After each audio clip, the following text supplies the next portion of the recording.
গদাধর, এই খাবারগুলোর স্বাদ কেমন লাগে? আগে মালিক, সব তো খুব সুস্বাদু। রান্নাঘরে নতুন বাবুর্চি। না গদাধর, আমি স্বাদের কথা জিজ্ঞেস করিনি। আমি জিজ্ঞেস করছি, এত খাবার, এত ধনসম্পদ, এই বিশাল বাড়ি, এর মধ্যে কোথাও কি একটুও আনন্দ আছে, নাকি সবটাই শুধু একটা ফাঁকা খোলস? মালিক, আপনি তো সব কিছুই পেয়েছেন। রাজার মতো জীবন আর কি চাইবেন বলুন তো? রাজার মতো জীবন? হ্যাঁ, রাজারাও তো একা থাকে গদাধর। দেখো এই বৃষ্টি, বাইরে হাজার হাজার মানুষ হয়তো ছাদের ফুটো দিয়ে গড়িয়ে পড়া জল কুড়িয়ে খাচ্ছে, অথচ আমি এই রূপার থালায় রাখা খাবার মুখে তুলতে পারছি না, আমার গলায় আটকে যাচ্ছে। মালিক, আপনি হয়তো ক্লান্ত, একটু বিশ্রাম নিন। না গদাধর, আমি আর এই খাঁচার পাখি হয়ে থাকতে চাই না। আমি সিদ্ধান্ত নিয়েছি, আমি বাড়ি ছেড়ে চলে যাব। কি বলছেন মালিক? আপনি পাগল হয়ে গেছেন নাকি? এই সম্পদ, এই প্রতিপত্তি ছেড়ে কোথায় যাবেন? যেখানে মানুষ আছে, যেখানে জীবন আছে। আমি শুনছি গ্রামের শেষ প্রান্তে সাধারণ মানুষ কিভাবে বেঁচে আছে। আমি সেটা নিজের চোখে দেখতে চাই। আর তুমি তুমি আমার সাথে আসবে? আমি কিন্তু মালিক। কোনো কিন্তু নয়। আগামীকাল ভোরে আমরা সাধারণ পোশাক পরে বের হব। কেউ যেন না জানে আমরা কোথায় কোথায় যাচ্ছি। এই জমিদারি, এই নামডাক সব এখানেই থেকে যাক। আমি এখন থেকে শুধু অমর। আপনার যেমন ইচ্ছে মালিক, আমি আপনার সাথে আছি। হ্যাঁ মালিক, মানে অমরবাবু, এই রাস্তায় হাঁটা আপনার অভ্যেস নেই। চলুন এই গাছতলে একটু বিশ্রাম নিই। না গদাধর, বিশ্রাম নেওয়ার সময় নয়। দেখো এই গ্রামের মানুষ কিভাবে জীবন সংগ্রাম করছে। ভাই, এত কষ্ট করে চাষ করছো, বিশ্রাম নিলে হয় না? বিশ্রাম? বিশ্রাম নিলে বাবু পেটে ভাত জুটবে কি করে? আজকে যদি চাষ না করি তো কালকে ছেলে মেয়ে উপোস থাকবে। আপনি তো শহরে মানুষ, বুঝবেন না এই কষ্ট। আমি বুঝতে চাইছি ভাই, তোমার ঘরে খাবার আছে? হ্যাঁ আসে বলে মিথ্যে ববে। মানে গত সপ্তাহে চাল শেষ, আজকে শুধু মুড়ি আর লবণ দিয়ে দিন কাটাচ্ছি। কিন্তু কি করব, জমিদার বাবুর খাজনা দিতেই তো সব বিক্রি করে দিয়েছি। অমরবাবু চলুন, আমাদের যাওয়ার পথ অনেক দূর। ভাই, আমি তোমার কষ্ট বুঝতে পেরেছি। আমি ফিরে আসব, এবং যখন আসব তখন তোমার এই কষ্টের অবসান ঘটবে। আপনি একজন সাধারণ পথিক বাবু, আপনি খুব ভালো মানুষ, কিন্তু দুনিয়াটা টাকা ছাড়া কিছুই চলে না। টাকা নয় ভাই, মানুষের ভালোবাসা, সেটাই আসল সম্পদ। অমরবাবু আর পাচ্ছি না। এই ঝড়ে যদি আমরা কোনো আশ্রয় না পাই তো মারা যাব। আমাদের ফিরে যাওয়া উচিত ছিল। না গদাধর, ফিরে যাওয়ার মানে হার মানা। দেখো ওপাশে একটা আলো জ্বলছে, চলো ওখানে যাই। কে? এত রাতে কে টোকা দিচ্ছে? মা, আমরা পথ হারিয়েছি, ঝড়ে আটকা পড়েছি, একটু আশ্রয় দিতে পারবেন? এসো বাবা এসো, ভিজে যেও না, এই ঠান্ডায় অসুখ হয়ে যাবে।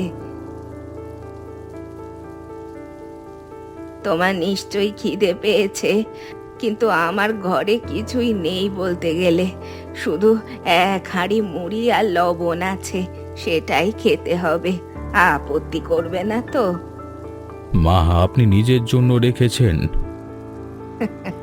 আমি তো আগেই খেয়েছি বাবা, তোমরা দুজনে ভাগ করে খাও। মা, আপনার নিজের খাবার আমাদের দিয়ে দিলেন, আপনি কি খেলেন? আমার পেট ভরে গেছে বাবা, তোমাদের মুখের হাসি দেখলেই আমার ক্ষুধা মিটে যায়। ওইদিকে দেখো গদাধর, ওই মহিলা কেন কাঁদছে? মা, কি হয়েছে? কাঁদছো কেন? আমার ছেলেটার জ্বর 3 দিন ধরে ছাড়ছে না। ডাক্তারবাবু ওষুধ লিখে দিয়েছিলেন, কিন্তু টাকা নেই বলে কিনতে পারিনি। এখন ছেলেটা ঘুমের মধ্যেই ছটফট করছে। বাবা, আমাদের গ্রামে ডাক্তার নেই, ওষুধের দোকান নেই। শহরে যেতে হলে ভাড়া লাগে, যা আমাদের সাধ্যের বাইরে। মা, আপনার ছেলের জ্বর কমানোর জন্য কি ঘরের কোনো উপায় জানা আছে ঘরোয়া? জানি বাবা, কিন্তু জ্বালানি নেই। গত দুদিন থেকে চুলা জ্বলেনি, তাই গরম জলও করতে পারছি না। অমরবাবু, তো এটা তো আমরা কল্পনাও করিনি। এত কষ্ট, এত অভাব। হ্যাঁ গদাধর, আমরা জমিদার বাড়িতে বসে ভাবতাম গ্রামের মানুষ সুখে আছে, কিন্তু আসল সত্যটা এখানে। এই মানুষগুলো শুধু বেঁচে আছে, জীবনযাপন করছে না। তাহলে কি করব? আমাদের কাছে তো এখন বেশি টাকা নেই। টাকা নয় গদাধর, আমাদের কাছে এখন ইচ্ছা শক্তি আছে। আমার ব্যাংকে যে টাকা জমা আছে সেটা তো আমারই। আমি ঠিক করেছি এই টাকাগুলো আর সিন্ধুকে পড়ে থাকবে না, এগুলো এই মানুষদের মুখে হাসি ফোটাবে। কিন্তু কিভাবে? সবাই তো জানেন আপনি কে। ঠিকই তো, কেউ জানবে না। আমরা লুকিয়ে লুকিয়ে সাহায্য করব রাতের অন্ধকারে, কারণ দানের আসল স্বাদ তখনই যখন দাতাকে কেউ চিনতে পারে না। অমরবাবু, এত রাতে বের হওয়াটা ঝুঁকিপূর্ণ। যদি কেউ দেখে ফেলে, পুলিশ বা জমিদার বাড়ির লোকজন ভাববে আমরা চোর। চোর নয় গদাধর, আমরা বিতরণকারী। মনে রাখবে, এই কাজটা আমাদের জন্য নয়, ওই ঘুমন্ত শিশুদের জন্য যাদের পেটে আজকে খাবার নেই। চলো তাড়াতাড়ি করো। এই পরিবারটার কথা মনে পড়ছে। গতকাল যে মহিলাটি ওষুধের টাকার অভাবে কাঁদছিল, এটা তারই বাড়ি। হ্যাঁ, এই টাকা দিয়ে সে ওষুধ কিনতে পারবে। এই চাল ডাল দিয়ে অন্তত 1 সপ্তাহ তাদের চুলা জ্বলবে। হ্যাঁ অমরবাবু, আমাদের কাছে এখন আর বেশি পুঁটুলি নেই।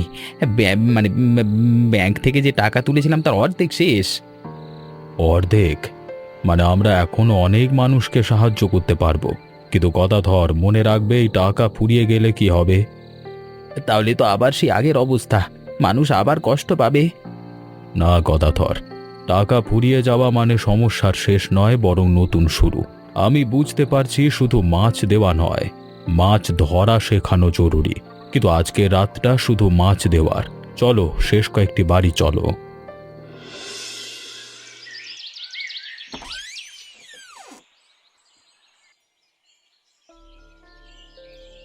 ওগো শোনো, আমাদের দরজার পাশে কি দেখো?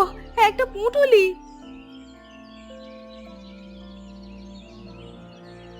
এই যে চাল আর এই যে ডাল, আর এইটা কি টাকা? এ তো ওপরওয়ালার দান, তিনি আমাদের কষ্ট দেখেছেন। না না, এ কোনো অচেনা দয়ালু মানুষের কাজ। গতকাল রাতে কেউ এসেছিল, আমি শব্দ শুনেছিলাম। অমরবাবু দেখুন, ওই মহিলাটি যিনি গতকাল কাঁদছিলেন, তিনি এখন হাসছেন। তার ছেলেটি নতুন জামা পরে লাফালাফি করছে।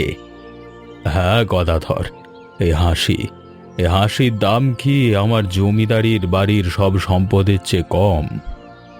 না মালিক, একদম না। কিন্তু এটা কতদিন চলবে? টাকা তো শেষ হয়ে যাবে। টাকা শেষ হলে অন্য উপায় বের করব, কিন্তু আজকের এই আনন্দ, আজকের এই হাসি, এটা আমাকে নতুন শক্তি দিয়েছে। আমি বুঝতে পারছি মানুষের মুখের হাসি আসল সম্পদ। রামু কিছু বুঝে ফেলেছে নাকি? চলো গদাধর, আমাদের আরো কাজ আছে। অমরবাবু, হিসেবটা ভালো নয়। আমরা গত 1 সপ্তাহে যে পরিমাণ সাহায্য করেছি, তাতে আমাদের জমানো টাকা স্বর্ণের প্রায় অর্ধেক শেষ হয়ে গেছে। অর্ধেক মানে?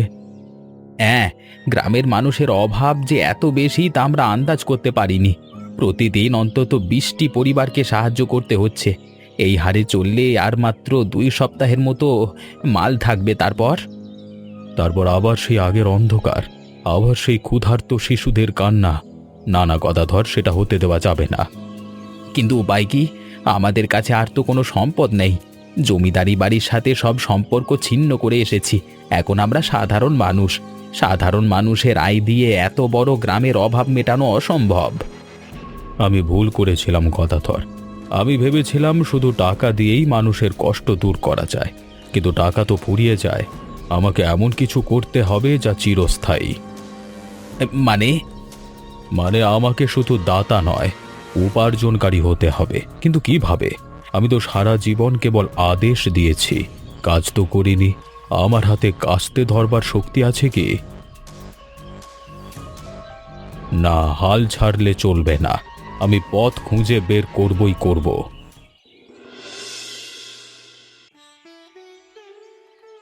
বাবু, আপনি আবার এখানে? গত রাতে যে পুঁটুলিটা আমার দরজায় পেয়েছিলাম সেটা আপনারই কাজ না? তুমি কি করে বুঝলে? বাবু, আপনার হাত দেখেই বোঝা যায়। এ হাতে কখনো লাঙল ধরা হয়নি, কিন্তু চোখে যে মায়া তা শুধু টাকার থলি থেকে আসে না, হৃদয় থেকে আসে। আর গত রাতে আমি আপনাকে এই জমির পাশ দিয়ে যেতে দেখেছিলাম। ঠিক ধরেছ নিতাই, আমিই ছিলাম। কিন্তু এখন সমস্যা হলো টাকা ফুরিয়ে আসছে। আমি আর কতদিন শুধু দান করে চলবো? তাহলে কাজ শুরু করুন বাবু। কাজ মানে? হ্যাঁ, মানুষকে সাহায্য করতে চাইলে নিজের হাতেও কাজ করতে হবে। দেখুন, এই জমিটা আমার, কিন্তু আমি একা সব কাজ পারি না। যদি আপনি আমার সাথে কাজ করেন তবে ফলন বাড়বে। সেই ফলন বিক্রি করে যা লাভ হবে তা দিয়ে আপনি আরও মানুষকে সাহায্য করতে পারবেন। এটাই হবে টেকসই সাহায্য। তুমি আমাকে কাজ শেখাবে? একজন জমিদারকে? এখানে কোনো জমিদার নেই বাবু। এখানে শুধু একজন মানুষ আছে যা অন্য মানুষকে সাহায্য করতে চায়। আর সাহায্যের সবচেয়ে বড় রূপ হলো নিজে পরিশ্রম করে অন্যের পাশে দাঁড়ানো। আপনি রাজি? রাজি নিতাই, রাজি। আমি আজ থেকে তোমার সহকর্মী। শেখাও আমাকে কিভাবে এই মাটির সাথে সম্পর্ক গড়তে হয়। তাহলে চলুন। প্রথম পাঠ, কাস্তে ধরা। মনে রাখবেন, মাটি কখনো মিথ্যে বলে না। আপনি যত দেবেন ততই ফিরে পাবেন। না বাবু, এভাবে হয় না। কাস্তেটা আলতো করে ধরুন। জোর করলে ধান কাটবে না, আপনার হাতেই ব্যথা করবে। দেখুন, আমার মতো করুন। আমি পারবো না নিতাই, এ কাজ তো মানুষের সাধ্য নয়। সারা জীবন আমি কেবল বসে বসে খেয়েছি। আমার হাত এই পরিশ্রমের জন্য তৈরি নয়। হাত তৈরি হয় না বাবু, মন তৈরি হয়। যখন আপনি বুঝবেন যে এই প্রতিটি ধানের গোছা কারোর পেটের ভাত, তখন হাত আপনা আপনিই চলবে। আজকে প্রথম দিন ব্যথা হবে, কিন্তু কালকে কমবে, পরশু আরও কমবে। হাল ছাড়বেন না। জমিদার এখন কৃষক, অহংকার এখন মাটির সাথে মিশে গেছে। ভালো হয়েছে বাবা, ভালো হয়েছে।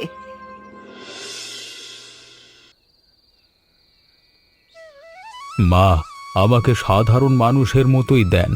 আমি তো এখন তাদেরই একজন। না বাবা, সেদিন তুমি যখন আমার ঘরে এসেছিলে তখন আমি তোমাকে শুধু মুড়ি খাওয়াতে পেরেছিলাম। আমার সামর্থ্য ছিল না, কিন্তু আজ আজ আমার সামর্থ্য আছে। কারণ তোমার সাহায্যে আমাদের ফলন ভালো হয়েছে। তাই আজ মুড়ির সঙ্গে মাংসের ঝোল খাওয়াবো। এটা আমার কৃতজ্ঞতা। বাবু, আপনি যেদিন থেকে মাঠে কাজ শুরু করেছেন, গ্রামের চেহারাই বদলে গেছে। আগে আমরা ভয়ে কাঁপতাম, এখন আশায় বাঁচি। এ মাংসের ঝোল শুধু খাবার নয়, এটা আমাদের নতুন জীবনের স্বাদ। মালিক, মানে অমরবাবু, আপনি আজকে যে হাসিটা হাসছেন সেটা আমি জমিদার বাড়িতে কখনো দেখিনি। কারণ গদাধর, জমিদার বাড়িতে আমি মালিক ছিলাম, এখানে আমি মানুষ। আরে মানুষের মধ্যে যে আনন্দ তা সম্পদের মধ্যে নেই।